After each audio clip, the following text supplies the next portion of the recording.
Welcome to Season 3 of the Craft Beer Connoisseurs Podcast. I'm Brett. If you're new to the podcast, we are three friends and a producer who like to showcase craft breweries and their beers. Also, we like to end every episode with a short conversation on a variety of different topics. If you're not new to the podcast, well, you know what to expect. The three connoisseurs haven't changed, and the producers are always a wild card.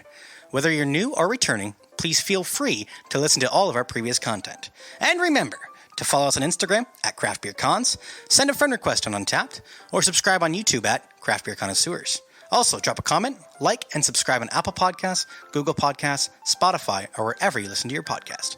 Now, for today's episode. Welcome to the Craft Beer Connoisseurs. I'm Brett. I'm Chris. And I'm Tyler, and along with us today is producer Bruce. Hey, Bruce. Hi, Bruce. What's up, Bruce?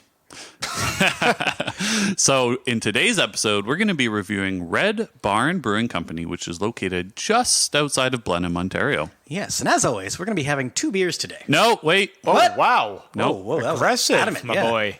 We're not just having two beers today. We decided to supersize the episode today because that is how producer Bruce likes things. Supersized? Oh, yeah. Yeah. Oh, yeah. Yeah. Big Donnie's guy. Oh, yeah. Big Yeah, oh, fan yeah. of Oh, yeah. Donnie's. Yes. Big supersized fan. We're going to have 6 different beers. I can't have 6 beers. Well, Six- do not worry. Okay. We're having smaller sizes. All right. We're going to have them in tasters. Thank you. Because, of course, drink responsibly. I wouldn't be able to do it, I swear. Right. Sounds like something you can't do. There you go. So what a treat for the listeners. Oh, yeah. Right? We're I actually know. going to be dividing this into 2 different sections of flight styles. The first one is going to be a traditional style, and the second one is going to be flavored beer. Yes, and to finish up the episode, you're going to hear our goodbyes because there's no thematic conversation today because, well, we're having 6 beers.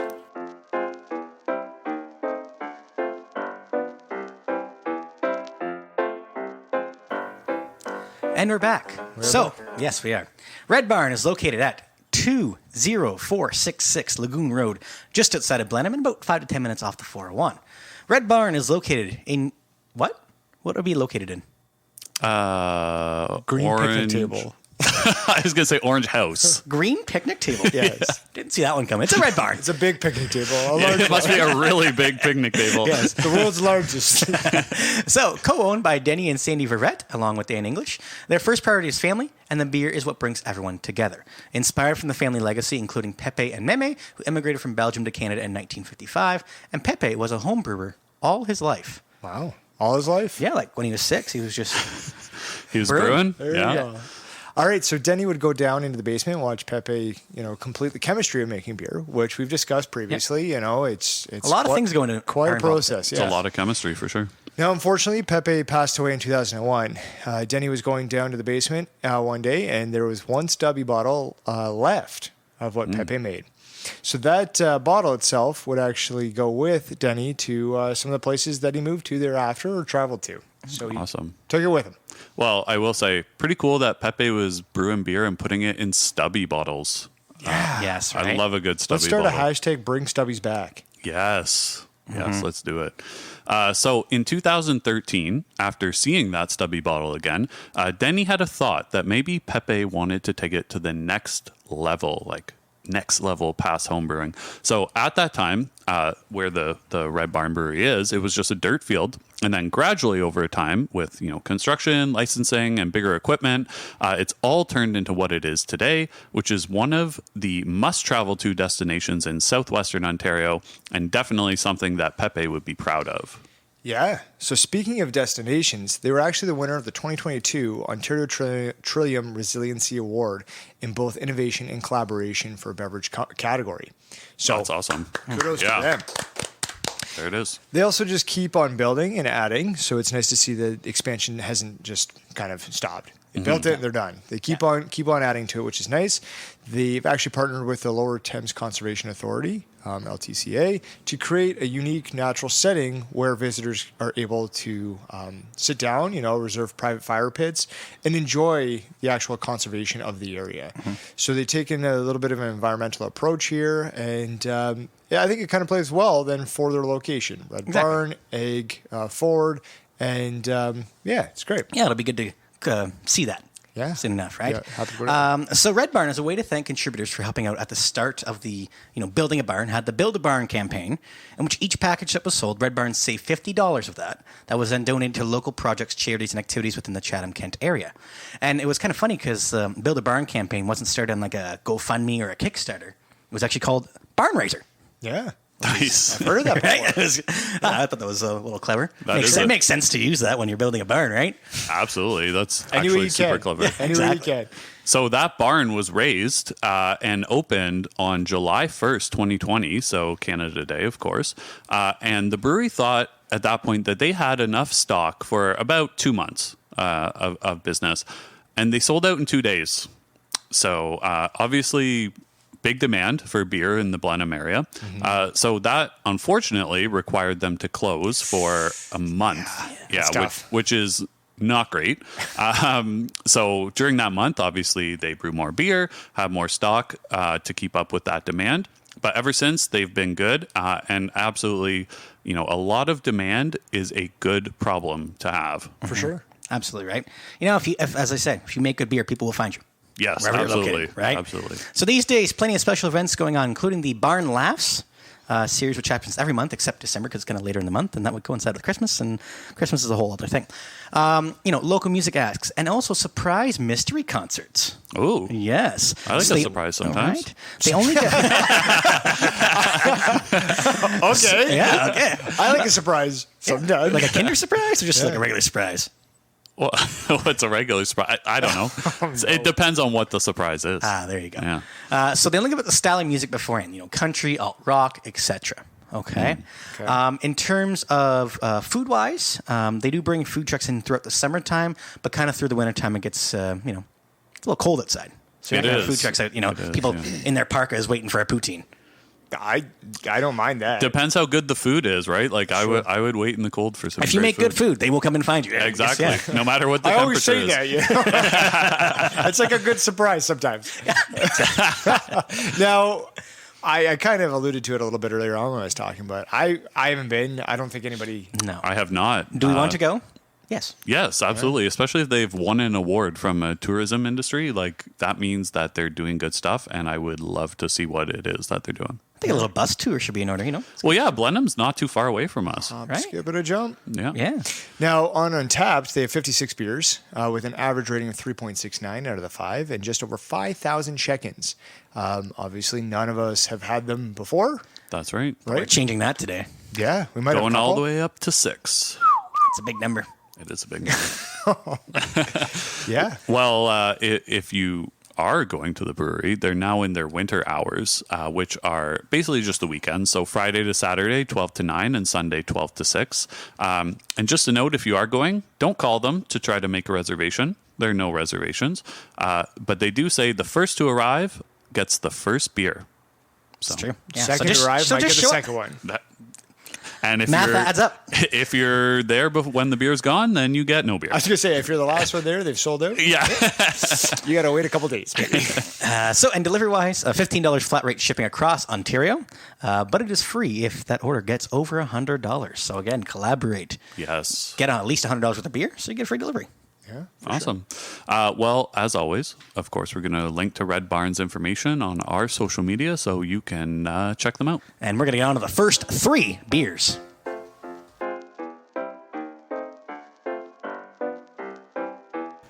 Well, a big shout out and thank you to Denny from Red Barn for sending us the beers that we're having on today's episode. Thanks. Thank you, Denny. Denny. 6 beers. Yes. Yeah. And we're going Great to get guy. right into the first one. Just dive right in. So the first beer of Red Barn's traditional style beers is Home Farm, which is a blonde ale. 4.8 ABV, 14 IBUs. So after a day in the field, you need an ice cold beer. And this one comes with hints of biscuit. The relaxed malt profile contributes to the soft flavors in this crisp, refreshing beer. Yeah. So if anyone's kind of wondering, like, why are we having 6 beers on today's episode compared to our usual 2? Basically, we told Denny, hey, this is the concept of our podcast. We do 2 beers per episode. And then he sent us 6 beers. So we said, okay, We'll Okay. we'll just do 6 and we'll split them all up. So we're just kind of, going with the flow here. But either way, thanks, Denny, for sending the beers again. So on Untapped, as always, you can follow us at the Craft Beer Connoisseurs and on Instagram at Craft Beer Cons. Now, Home Farm, this first beer, has 254 check-ins with an average rating of 3.62 out of 5. Very good. So let's get on the first one. We got to make things a little bit quick here as we go through it because we got a lot to do. So let's grab the can. The one can. And let's... You said to grab the Get your hands out of here. You said to grab the guy's can. over here You were reaching. I was just trying to grab the can. Oh, my God. Let's open her up. Oh, there we go. All right. Well, Pass that over to the producer. so we're going to fill a little bit of time here because Bruce is going to pour these beers into our taster glasses for us. But So I'll comment on Bruce's pour right now. yes, so we will let you know that, of course, we are drinking these out of your favorite taster glass. So make sure to use your proper glassware. It's true. Yeah, I think next time what we'll do is I'll crack it open and we'll pour first, and then we'll leave the producer for the picture after. You think maybe that'd be a better idea? Yeah, Bruce can wait till the end, right? Yeah, I think that makes sense. That way we have an opportunity to talk about the beer ahead of time. Yeah. Well, we're getting these into our taster glasses now, so let's. Very light in color. I think we can all comment on that. The head looks like there's some decent head on her. Looks very well carbonated. Yeah, it does. Absolutely, it does. Again, what do you think about the color? Oh my God! Maybe goodness. you should pour last. Yeah, maybe. That's So not anyway, bad, color not bad. again, exactly what you can expect from a blonde ale. It's kind of that blonde color. Yeah, and Right. it's quite see through. I can see right through it, and I can see a lot of carbonation going on, which is nice. Yeah, very translucent. All right, well let's drink it. Get right into it. Yeah. Oh, look at that. Okay, there is no spillage on the carpet. Good. Just making sure there. Good job.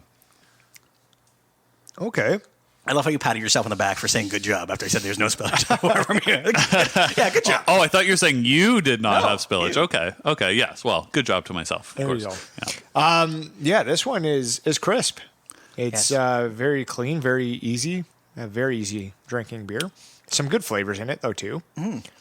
Yeah, it's what I would expect from like a blonde ale or a golden ale, right? Nothing crazy overwhelming in terms of flavors, but it does have a nice Christmas to it, or Christmas. It is right around the corner. my man. Yeah, about a month away. But crispness to it, and yeah, I think like a little bit of that, like a very tiny amount of maltiness coming through at the end. I think this is a pretty well-rounded beer. A beer that's needed after a long day in the fields. That's for sure. Yes, this would be a great beer on like a really warm summer day. And just to kind of touch Super on crushable. just to kind of touch on the can label, very well designed painting by Julie Veldboom. So it's a barn, the silo, the cow, the home, just a A very traditional home farm. Yeah. There you go. I think it's a good beer to start with. Absolutely. With the home barn. I think it's good. In terms of the flavor profile, so we'll run through the flavor profiles for each of these 6 beers, and as we usually do, and comment on those. So the first one is crisp. Yeah, I think it's really definitely crisp. crisp. I'm getting lots of crispness, Yes. as I mentioned. Not Christmas, but number 2 is refreshing. Definitely refreshing. Yeah. Yeah. Number 3 is it's just a bunch of yes men here. Number 3 is biscuity. Absolutely not. No, I'm just kidding. I am getting. It's like a light graham. Yeah, and that's what I was kind of, I think, alluding to when I said like that maltiness. So I think biscuity describes it a lot better than how I had described it. So I would agree. We've been through this now in a couple of episodes. It feels like. Yeah, definitely. So the next one is a lemony, which I would say I'm not getting lemon on this one. Tail bit on the back end. Yeah? Yeah, not For me. bad. Yeah. I'm getting more the next than I am of that. So Okay. And the last one, which you mentioned, is clove. So you're getting a lot of clove on this one? Yes. Almost feel like could have been a little bit of banana in here. Could have made it a half, but because you have the banana and cloves tied in. But I quite like this beer actually. Well, Nice, crisp. What's needed after a long day in the field, or maybe like a good just a day outside in hot weather. Yeah, maybe a good beer on the patio when they have it open. Oh, absolutely. And yeah, that's why I think this is a great beer to start with, because this is like I'd say this is probably, I'm guessing, one of their best sellers at the brewery. Like, this is a really easy drinking beer, and I would imagine a lot of people going for this. All right, I'm going to keep this train moving along because we do have several beers that we have to do, and there's a lot of coordination with producer Bruce on this one. So I'll start our ratings off. How about that? How do you like them apples? I like that idea. Very good. Yeah. See, I was going to say a lot of yes men. A lot of yes men. I knew you'd say it. So I'm going to start off with a 4. 4, okay. Yeah, very, very light, very crushable. Yeah. Well done. I feel like I could have this in a hot day, a cool day, doesn't matter what kind of day. Yeah, so I enjoy this beer, but not as much as a 4. And that biscuitiness is kind of leaving like a bit of an aftertaste for me. So I like it. I'm going to go with a 3.25 on this one. Okay. For me, I'm going to sit right in the middle, right average, 3.5. Producer Bruce. Right in the middle of who? That's for me to know and you to find out. And Producer Bruce is also giving it a 3.5. All right, so that is going to give us an overall team score of the 3.5625. Yes, good math. Good job. There you go. So we're going to round that down to a 3.5. Yes, we are, which makes sense. So now we're going to have our second beer. So we're not going to, cut it and play our fancy music or anything. We're just going to Keep on keeping on. keep on going. So the second beer that we are having is called the Sharecropper, which is a wheat beer. Comes in at 6.5% ABV with 27 IBUs. And there are 208 check-ins with an average of 3.59 out of 5. So this Sharecropper is a tribute to Pepe. It's a hazy Belgian-style wheat beer that has a subtle orange touch and decent dose of spices. The yeast's unique character is present through this flavor-forward, smooth-tasting wit. Very good. Okay. All right. Well, keep your hands to yourself, Brett. I'm going to grab the can off this one. All right. My hands are in my pockets. You sure do. You do. All right. Let's open her up. All right. A little change of plans here. We're going to do a little pour first. Yeah. And then the handoff. Oh, There it look is. at that. We'll just let Bruce do his little photo at the end. A little later. Yeah. Got to save some for his taster. Yeah, do we? We don't actually have to. We could just drink it all now. This is true. All right. We could screw him over. Yeah. Big time. So this one here, a little bit more hazier. Yeah, hazy Belgian style, which you don't really see too much, is a hazy Belgian style beer. I mean, wheat beers generally are a bit more hazier than, not as hazy as like a New England IPA, but it's definitely a hazier beer than a lager, for example. Yes. Well, I mean... Anything else that you notice on it? Color-wise, besides just hazy? Again, we're kind of dealing with like that... Like straw? Maybe? Very straw color, yeah. God, that is a great call. Yeah, it's a very farmy, color, if you will. I will. You know what else is a good farm color? Red. There you go. All right. So get sipping, fellas. Let's do that. Oh, yeah, that's a wheat beer. It is indeed. Definitely get the exact characteristics that you would expect from a wheat beer. So we didn't really talk too much about the nose on this one, and it didn't really hit you that hard when you were smelling it. But when you taste it, it definitely has that banana flavor. They mentioned the spices. Definitely get those spices like the clove within this beer. Mm-hmm. So it's also with dried elderflowers, coriander, orange peel, that kind of trying to get through that. In terms of the can label, just because I have it in my hand right now, just a guy in a field with a dog, straw. Again. Do you think that guy might be Pepe? I think so. because I think that was what this beer was supposed to be. That's Right? exactly Yep. what it was, yep. So I would assume that would be him there. In Man, terms of myth, legend. the taste of the beer itself, exactly on point with what a wheat beer should be is getting that cloveness, getting that a little bit of banana, a little bit of elderflower involved. Yeah, I don't know that I've ever eaten an elderflower, but You should. I think we've talked about that before, actually. I don't know. Things Maybe. come up in the past. We need a producer that's a florist, Yeah. and then Yeah, just we kind of do. bring in flowers and taste them. Yeah. Okay. Yeah, all right. It might be tough to find though. Yeah, very traditional kind of beer. I find this one high in clove. There's a little bit of. Did we not mention that there's a little bit of an orange kind of feel to it?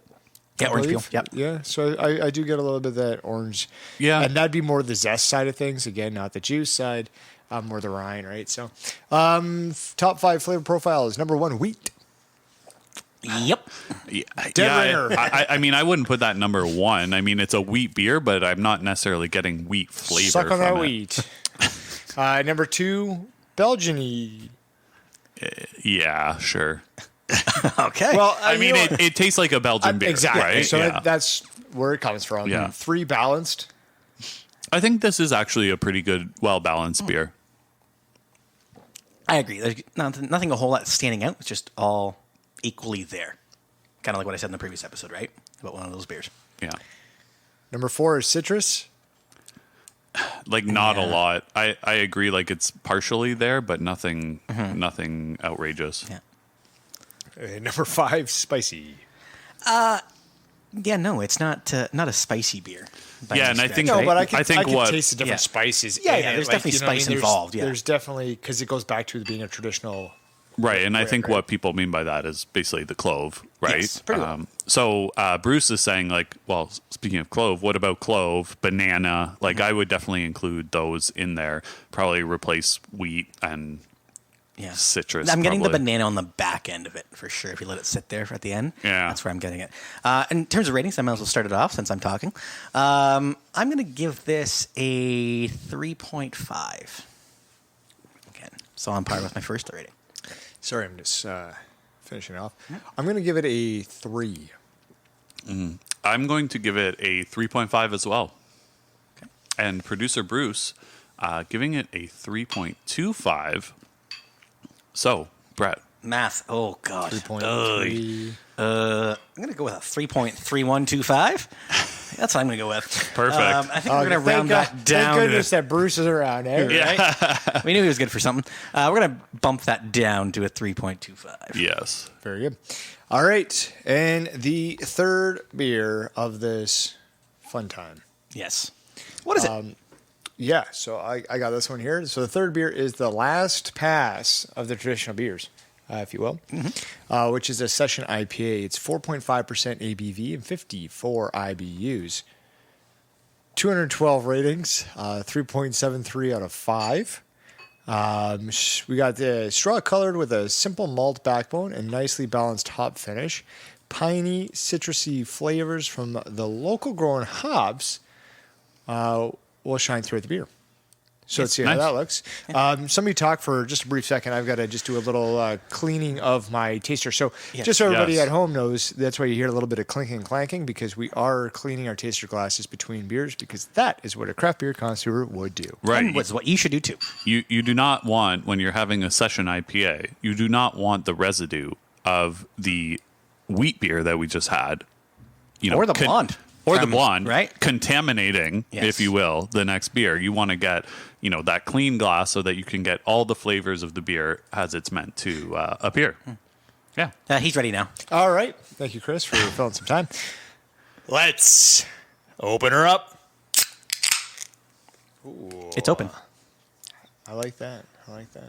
You like that? The beer's open now. I do. That's good. It's better than looking at a beer and not drinking it. And Right? it's pouring into the glass.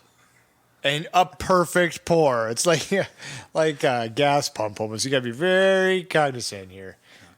Yeah, a little heady on this one, this Session IPA. It is a little heady for sure. And I did pour it with some vigor, so Yeah, you eat the fast pour, if you will. get her in, get her out. You know? Yeah, exactly. And it does say you should pour it fast and let it kind of sit. Settle right? herself. You've That seen way- John Taffer yeah. pour a perfect beer, right? Oh, that's risky, guys. Be careful of Yes, that yes. electrical equipment there.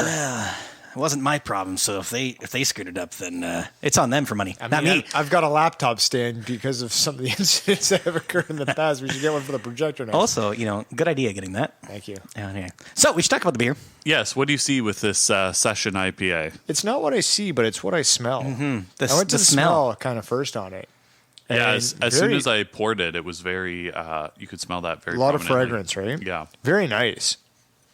I quite like this. I'm scent of getting the smell I'm getting is kind of that like bready, biscuity-ness in this IPA. Yeah, I'm getting bready and citrus. It's kind of a combination between the two for sure. Yeah. Yeah, it's nice. I feel like the way that we've done this is really smart because it became. I mean, we're smart, so. Speak for yourselves. White horse blanket falls in line here at the old barn. Yes.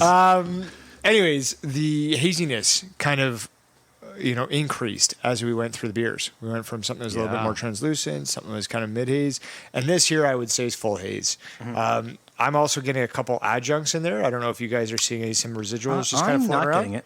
I saw some sediment floating around in there. Not huge chunks, but definitely a little bit. And as we pour this from the can too, I think it's important to note that I did get some of the front end and the back end of the can. So some of those sediment pieces, particles, would be at the back end. So I would assume that Bruce and myself might have a little bit more sediment in ours. And we do not. I Right, have, Chris? I have a little bit. Yeah, There you go. I pretty much have none. So Oh, anyway. must be great. Yeah. Well, let's Let's taste this thing. one. All right, you guys taste it. We will. I'm going to watch you. Oh, okay. That's good mouth action. Oh, almost came back up. Yes. Oh, a little acid reflux? Yep. All right. My My bad. goodness. You go ahead, Tyler. I would say thanks. that this beer hits me initially with that breadiness that I mentioned that I'm getting on the nose, but then almost immediately turns into like a pretty heavy citrus flavor, which is very delightful. Yeah. Yeah, no. The only thing I'm not getting from this is the pine. Would you say that you're getting pine from this? Because it's the piney, citrusy flavors. Yeah, I'm getting it. Getting it? About midway through, I'm feeling more the pine, and it sticks to that IPA kind of style. But being a session, it's going to be a little bit lighter. Yep. Yeah, I agree. On the back end, I'm getting a lot of this citrus as well that just lingers. But to what you kind of said originally there, Chris, is it does kind of come in relatively early. Yes. But it does sit. It sits there. Mm-hmm. So even now, I haven't had a sip in a little bit. I'm still getting like that whole citrusy kind of flavor and some of the pininess still. I'm just going to go with the can label here for a second. Yeah, please do. Again, great artwork on all these cans so far that we've had. This is kind of just going through that last pass, right? That last kind of straw Pass. bale of the day. Yeah. You're just looking at that Session IPA that's sitting on your porch at home, and you're like, you know what? I'm going to drive this tractor real fast to go get there. Yeah, I think How fast is real fast in a tractor? Well, 10 kilometers an hour. I'll get her up to 22. my tractor's what, 27. I would say all three of these cans, really good art Yes, on absolutely. them. Good So, job, Julie Veldblum. Yeah. Oh, she does all All of them? of them? Yeah, of the three we've had so far. Awesome. Okay. So might change in the next flight's tastings, but right now she's done all three. Yeah. Very good. Brett, do you want to walk us through the top 5 flavors? Yes. So number 1, hoppy. Not overly. No, Not I overly. wouldn't say one. Okay. Yeah. But definitely in your top 5, would you say? I think so, yeah. Okay. It might push into 5, but I Okay. could see it dipping down 6, 7. Okay. Number 2, clean. I wouldn't put it there personally, but I can understand that it's a clean beer, yeah. Yep. Okay. 3, citrusy. Yeah. Again, being a little bit more specific, getting more of that grapefruit kind of aspect. Yeah. I would put it number 1 for myself. Yeah, I would agree. Okay. 4, hazy.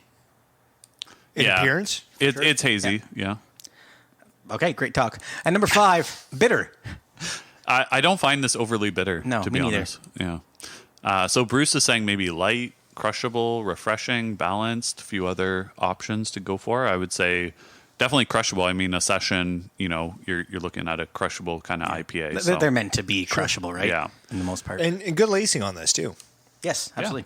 Yeah. So in terms of ratings, I'll start us off on this one. So this is my favorite so far of the Red Barn beers. I'm going to give it a 4. Okay. This is also my favorite of the Red Barn beers so far. So 4. A little foreshadowing. Yeah, actually, it wasn't a 4. That's from 3.75 for me. But definitely one that I would have 2 or 3 of. All right. And for me, it's going to be a 3.5. Chris, we can figure this one out, right? Pretty quick. Well, producer Bruce, he's given a 3.25, so that's going to give us an overall of 3.625, which we are going to round up to 3.75. The 3.75. Yeah. Where's the enthusiasm on 3.75, Chris? Come on. 3.75! There it is. All right. Well, I think it's about time we move on to the flavored beers. Oh, yeah.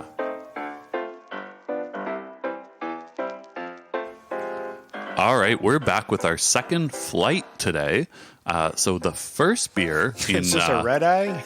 Yeah, no, it's a Red Barn. Had a bit of a layover, and now we're in our second flight. I see what you did there. Yeah, exactly. So our first beer in our flavored section, or flavored flight, is the 5 Acre Island, which is Red Barn's Citrus Blonde. So it comes in at 5.1% ABV with 27 IBUs. So this beer is described as having distinct citrus flavors, which make this a fan favorite. It has hand-zested limes and lemons, which make this a great beer to have in the sun or on the 5 acres of Red Barn's patio. So this one has a 3.69 average out of 5 on Untappd with 272 check-ins. All right. Well, this is written a little bit differently, but I'm going to do it the exact same way. So I'm going to open this can up. Because it doesn't say it. It's very confusing. You know, I get confused with the script being different. Yeah. I wanted to open it up once, but, just it's not the same. All right. Grab the can and let's open her up. Ooh. I love how he said grab the can, but he was the only one holding the can. He was holding it, yeah. That's what I said. Let's grab the can. Well, it's for our listeners playing along, right? So just like our first flight, we're drinking this flight out of taster glasses. So use that proper glassware. All right. There was a bit of a write-up on the back, which wasn't in the script either, but... I didn't have the cans in hand when I was doing that. Oh, fair enough. So Hand it's cans. almost like somebody else has the cans. Can hands. Hand cans. Ooh. Oh, on the nose. That is Oh, nice. yes. Yeah, you're getting lovely lime and lemon in Yes, this, for yes. sure. This is reminding me... Now, you might not remember, Brett, because you weren't here. I don't remember a lot of things, so... But going- Chris and I had some snacks one time. Some snacks. Oh, is this, what was it, lime chips? It was the... Yes, the episode I had to record remotely. Yeah, because we got the popcorn. Oh, And right. we also got the lime pretzels. The lime pretzels, yeah. I was going to say on the nose, this is almost like Sprite vibes. Kind of, yeah. Yeah. Yes. Yeah, it just reminds me of those lime pretzels. I was almost thinking like which are delicious. mojito vibes. Oh, Now yes. you're speaking his Oh, yeah. other language, Yeah. secondary language. Chris is actually a mojito connoisseur, and he's starting his new podcast next week with just mojitos. Mojitos and Mo's. It's Mojitos and me, actually. Yeah. Follow me on Instagram. No, literally don't. He can't because he doesn't have one. Anyway, very nice. Good color. We've already talked about what we smell. I'm excited for this one. I think this is going to be very refreshing, yeah. hopefully. definitely, it says a tropical punch to the senses. So why don't you give us a tropical punch to the earlobes and me and Got you will the try canner? this one? yeah, we'll try. You read. Okay. So, again, I'm going to go through the secondary right up here. So, an acre used to be the measurement of 40 rods or 10 chains. Red Barn is situated in 5 acres, and our idea of a paradise or an island we never want to leave. This juicy, sensational brew has a unique blend of zested citrus that brings a tropical punch to the senses. Nice. And while I had the can in the hand, the label, again, by Julie Veldblum, you're just looking at some lemon trees with the sun just sitting right on it by a lake. A great time. to have a Well, beer. I believe it's showing that it is an island. Well, that too. Lake, island, You could have an island in a lake. Yeah, yes, it's true. yeah. Yeah, Like okay. a base. Why don't you taste that, Brett? I'm going to, yes. Yeah, this is obviously very lemony, very limey, Very citrusy. citrusy in general. Yeah, nice beer. Like this is It punches. extremely refreshing. Makes you a little pucker, a little bit. There's a little bit of puckeration. Yeah. If you will. This one here is something that I would find very nice. I don't know why, but like a water park. I feel like if I was just like hanging out, enjoying some nice water slides, come back and slam like 3 or 4 of these puppies down. You want to know what you need to do? You need to create a water park with a brewery in it. That's your dream right there. Yeah, I don't know. That's a whole lot of liability. yeah, that's a problem. So when I kind of first took a couple sips of this, I was like, oh, I wonder if maybe they should have done this as a sour. But then I was like, well, I think then it might be a little too sour with the lemon and lime. Yeah. I think the way they've done it is appropriate amount of sour. They've made a good choice. It's done really well, actually. Mm-hmm. No, I'm very much enjoying this beer. Yeah, I will definitely say that. Well, I wish I had more of it. Yeah, well, exactly. We're only drinking tasters of this one, right? I guess we got to go to Blenheim. So the top 5 flavor profiles of this are number 1, citrusy. I would say absolutely. Mm-hmm. Yes. Yes. Number 2 is zesty. I don't know. I don't really get the zest flavor. It's definitely like the actual fruit flavor that I'm getting. Yep. I don't know about you guys. Yeah. No, I agree. Smooth is number 3. It has a nice smoothness to it. Mouthfeel for sure. Number 4 is crisp. Yeah. I mean, it does. It hits. It's very crisp. I feel like it's really good. I'm enjoying it at least. Yeah. And number 5 is hazy, which it is a little bit hazy, but I would definitely not put hazy. Yeah, I agree. I think we could break that citrus up into actual flavor profiles of what that citrus is. Yeah. We know we got the lemon, we got the lime kind of aspect of it. So those could have taken to the top 5 right there. Bruce came up with a fun one. Zippy. It's in Untapped. We've seen it before. Good enough for Bruce. Good enough for me. All right. Well, in terms of ratings, I'll start us off. I'm going to go 4.5 on this one. Wow, I really like this one. Yeah, the one thing that's going to give me a little bit higher of a rating is that the fact that they're using hand-rolled limes and lemons. There's no purees involved with this, right? It is authentic limes, lemons. I'm going to give this one a 4. Yeah, it's good. All right. I'm going to bounce down here. So we got a 4.5, a 4. I'm going to go ahead and give this one a 4.25. Producer Bruce is going to give it a 2.5. A 2.5, Bruce. A little bit out there. It might be the fruits. You might not like the fruits just as much as anybody else. So, Chris, what's that give us as an overall there? Fella? So, overall, that's giving us a 3.8125, which we are going to round down to a 3.75. Yes. Said, we probably should move on to the next one that's in this section. Well, Tyler regurgitates. No, you're good. I was just cleaning my glass out, and then my throat tickled a bit. Yeah, a little tickle in the throat. Yeah. All right. Number two. We've got the cherry lime wheat. 5.5% ABV, 11 IBUs. It listed as a light, crisp, refreshing, and lightly tart with a zing of sour cherries and a zip of lime. Makes this a great beer to enjoy those Lovely. Okay, good job on the typing there, Brett. Lovely pinkish red skies. Yeah, spell check. Spell check or mistype. All right, so that's 28 check-ins on this one, 3.61 out of 5. So I'm actually looking forward to this one. Mm-hmm. It's getting better as time goes on. I'm looking forward to all of these flavored beers. Well, we've already had one, so you have 2 more left. Yeah. Well, good job, buddy. All right, I'll grab the can again, and let's open her up. Haven't done this in a while. Great sound. It has been a while. Yeah, great it has been a while. I just picture you at home, like, cracking every beer and being like, oh, that sounds so good. I don't even think it's every beer. I think it's like ginger ale. Every can? Yeah. Schweppes ginger ale. Expired club soda. Yeah. Oh, let's open up. That's a great sound. I guess I won't use expired club soda in my mojito podcast. No, you shouldn't. Oh, I like the color of this one. A nice little red hue I was to it. just going to say red hue. Say it. Red hue. I would agree with Fife on this one. I think we're... Yeah, it's almost like a rosé. Oh, on the nose, it is good. Yes. That's definitely cherry and some lime in there. A little bit of zing, a little bit of zip. Yeah, just a nice cherry pie. You know, Just heavy on the cherry coming forward. A little bit of lime there, yeah. Okay. Yeah. It's not as strong as the last beer in terms of the scent, but No. Heck no. still a good scent coming out of it.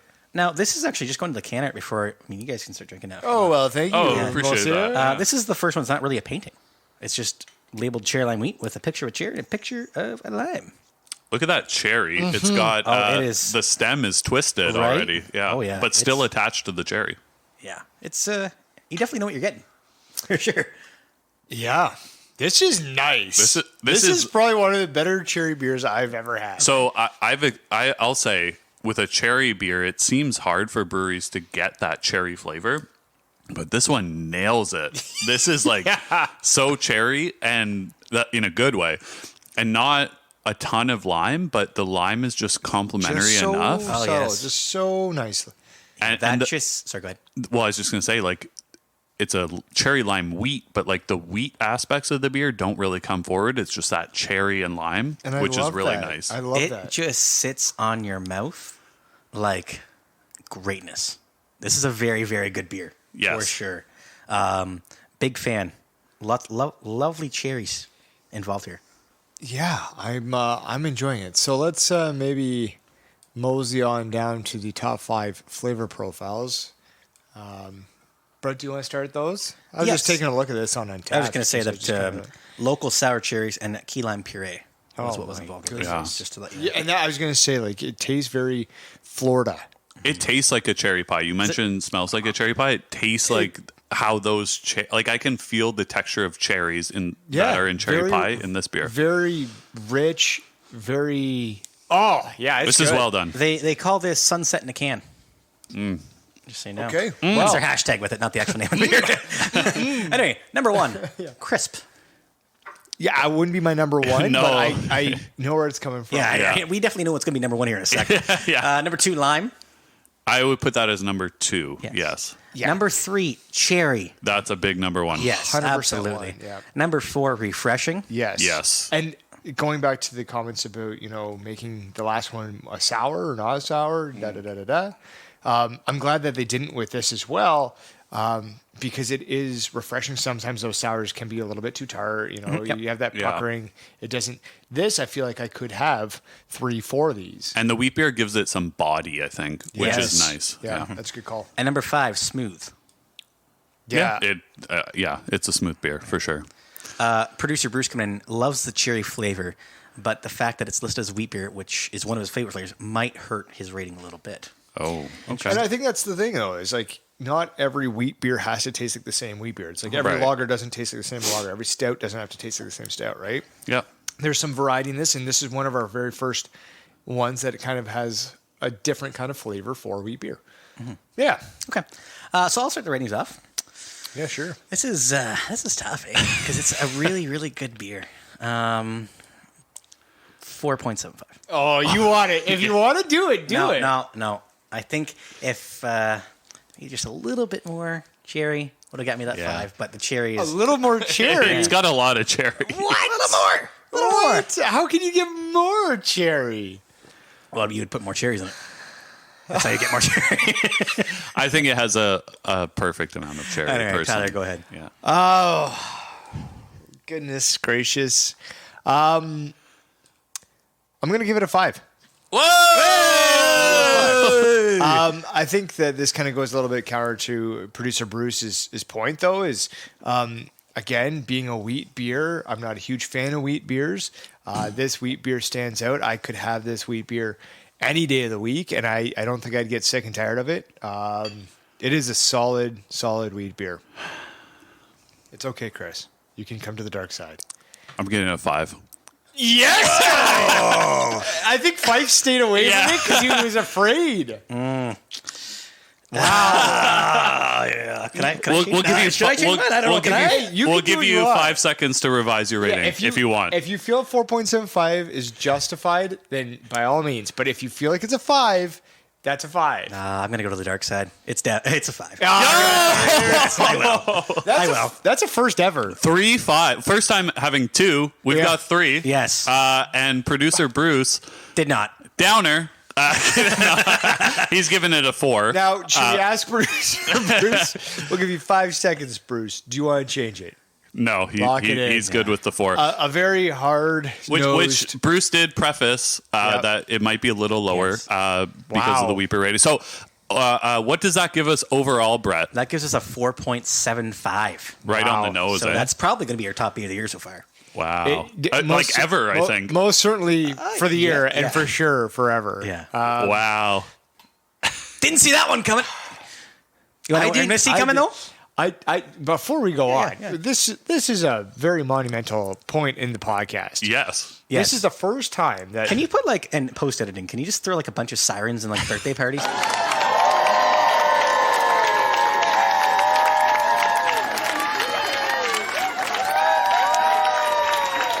And celebrate the times come on in there, we could see what we could put in there. I'll definitely see what we could do, but I think that it is very tough for us to go ahead and get a 5-in-1 episode, to have 2, to have 3 of us. So yeah, that is I'm pretty sure we've only had 3 5s in the entire history of our. Yes, or no, 4 5s, I think. I've only had 2, 1. You've had 1. Okay, so and now we've had 3 in one. We had 3 in one episode minute. in one beer. Yeah. Well, so the final beer. I don't know if we're gonna top that one, but we're sure as hell gonna try. This one is from their Farm Kettle series, and it is called the Strawberry Rhubarb Crumble Sour. That already sounds good. It sounds like a 5. 5.3 ABV, 8 IBUs. 54 check-ins with an average rating of 3.91. So it's one of their highest rated beers on Untappd. Okay? Yeah. All right. Well, we got to get moving. Yes. So this is an explosion of freshly baked strawberries and rhubarb in every sip. Provided by hundreds of pounds of local strawberries, the beer is as local as it gets, just like your grandma used to make. My grandma's never made beer, but she definitely made some strawberry rhubarb crumble before, and it was good. So let's see if this adds up. It sounds like a 5. All right, let's open her up. All right. Gosh, a 5, and a 5. Yeah, producer Bruce, not a 5. There you go.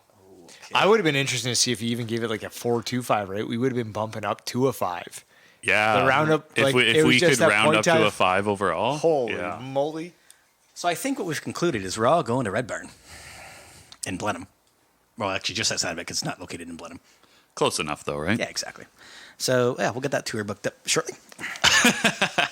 Hopefully they still have that. I was going to say, on tap. so is that something that they would have frequently? Do we know? Oh, I think it was just a seasonal. All right. Well, here's the thing.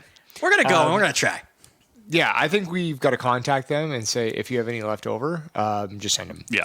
Just send them all. Full send. Yeah. Please. We'll pay for them. That's fine. Yeah. Of course, Yeah. but we just want to consume them. Make sure Yeah, we consume get them. all of them. Yes. Chris, you send that email tomorrow? Yep. Thank you. I'm writing it right now. Thank you. All right. So on the eyes on this one here, she's a little bit darker in the red. And again, it seems like we've just done this really well. The progression of color on these threes. Yeah. Very similar. On the nose? Mostly strawberry. Yes. Coming through on the Strawberry. nose, not a lot of rhubarb. It's funny, all 3 of these flavored beers have had a sour component in them, but it hasn't been the only, well, I guess the lemon lime was both sour, but there's been kind of a complementary piece to it, right? So I think within the lemon lime one, the complement was the fact that it was a golden ale, right? So the hops were kind of that complement rather than it being a sour. So we'll see how this turns out. I'm excited for it. Yes. So this beer just has local strawberries, local rhubarb, lactose, and a little bit of vanilla added in too. Oh, nice. Boy. And the label, just pretty simple and basic. Just nice little strawberry tied in with the rhubarb, letting you know exactly what it is. Yeah. Good. Is there a write-up on that one? Yes. Okay, good. I just wanted to make sure that you could read while we drink. Yeah, go ahead. Sucker. For this classic sweet and sour dessert combo, we used local rhubarb from many different backyard rhubarb patches across the Chatham-Kent area, as well as fresh strawberries from Manna Tree in Blenheim. The team spent many hours cutting, pureeing, and blending these delicious local fruits into what is now one of our most popular sour beers, as evidenced by the ratings on Untappd. Don't worry, Grandma approved it. Yeah. Well, does Grandma approve this beer, boys? Yeah, it's nice. I'm definitely getting the strawberry coming through. Yeah, this is definitely strawberry for sure. There is a hint of rhubarb, but not a ton of rhubarb. And it's funny because this is the only of the flavored beers that was classified as a sour, but it's not actually that sour. No. So, but yeah, you're getting all the flavors though. You're getting the strawberry. You're getting the flavors. A little bit of sweetness too. I'd say. Yeah. Which I think would be the crumble aspect, right? Because that's a dessert, so you're going to get some That's sweetness. where the vanilla and the lactose is coming in there for sure.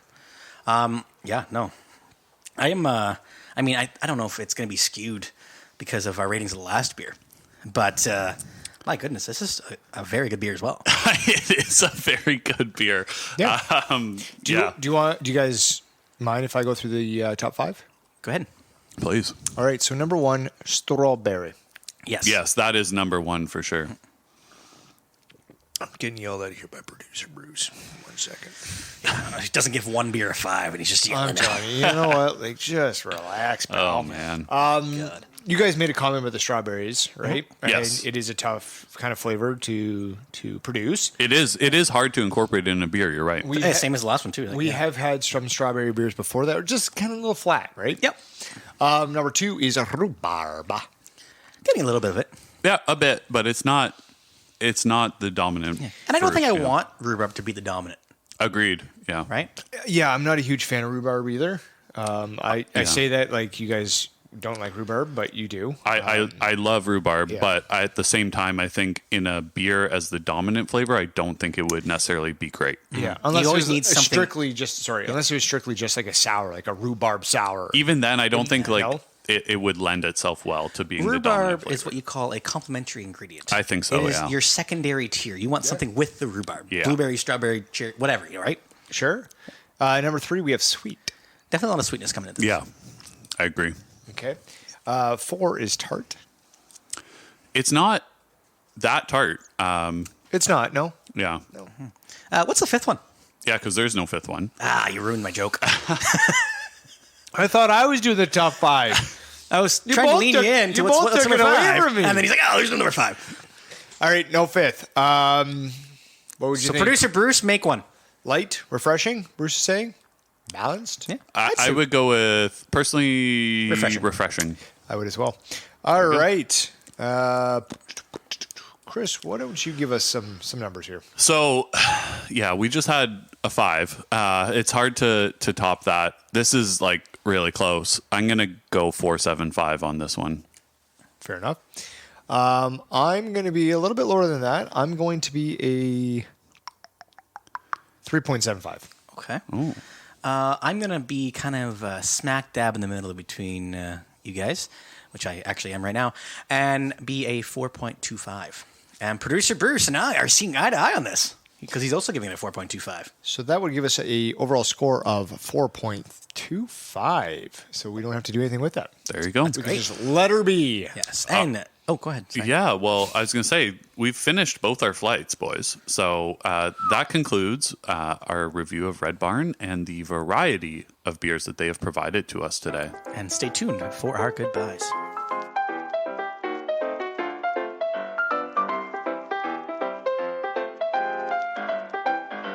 All right, that's going to be it for today's episode. Thank you again for listening. Keep on listening every other Thursday as the Craft Beer Connoisseurs release a new episode, and on our off Thursdays for a producer special. And make sure to tell your friends, family, and anybody who did not rate that cherry lime wheat a 5 because they need to know. So from all of us and producer Bruce, I'm Tyler. I'm Brett. And I'm Chris, and together we're the Craft Beer Connoisseurs.